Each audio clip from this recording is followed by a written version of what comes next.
i7 ગુજરાતનો અવાજ। નમસ્કાર દર્શક મિત્રો, i7 ન્યૂઝ ગુજરાતીની સાથે હું છું આપની સાથે પાયલ બામભણિયા। તો જોઈએ આજના મહત્વના સમાચાર। સેરાનગરમાં રાષ્ટ્રીયવાદી મુસ્લિમ પસમંદા મહાજનની બેઠક યોજાઈ। અમીર ખાન પઠાણ સેરાનગર પ્રમુખ તરીકે નિમાયા। પંચમહાલ જિલ્લાના સેરાનગર ખાતે અલ અમીન સ્કૂલ ખાતે રાષ્ટ્રીયવાદી મુસ્લિમ પસમંદા મહાજ ઓબીસીની મહત્વપૂર્ણ બેઠક યોજાઈ હતી। આ બેઠક ગુજરાત પ્રદેશ અધ્યક્ષ રિયાઝ શેખ અને અહેસાનભાઈ વાઘેલાની આગેવાની હેઠળ યોજાઈ, જેમાં સંગઠનના વિસ્તરણ અને સામાજિક વિષયક મુદ્દાઓ પર ચર્ચા કરવામાં આવી। બેઠક દરમિયાન સેરાનગરના પ્રમુખ તરીકે અમીર ખાન પઠાણની નિમણૂક કરવામાં આવ્યા। આ ઉપરાંત સેરાનગરના ઉપપ્રમુખ તથા મંત્રીમંડળની પણ નિમણૂક કરી સંગઠનની શાખાને વધુ મજબૂત બનાવવાનો સંકલ્પ લેવાયો।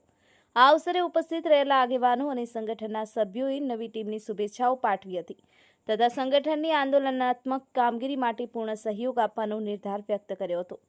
અંતે પ્રદેશ અધ્યક્ષ રિયાઝ શેખે પોતાના સંબોધનમાં જણાવ્યું કે પસમંદા મહાજનના હકો માટે રાષ્ટ્રીય સ્તરે અવાજ ઉઠાવવો અનિવાર્ય છે અને તેના માટે યુવાનો આગળ આવવા જોઈએ। Sahil Shaikh, i7 news Gujarati, Shehera.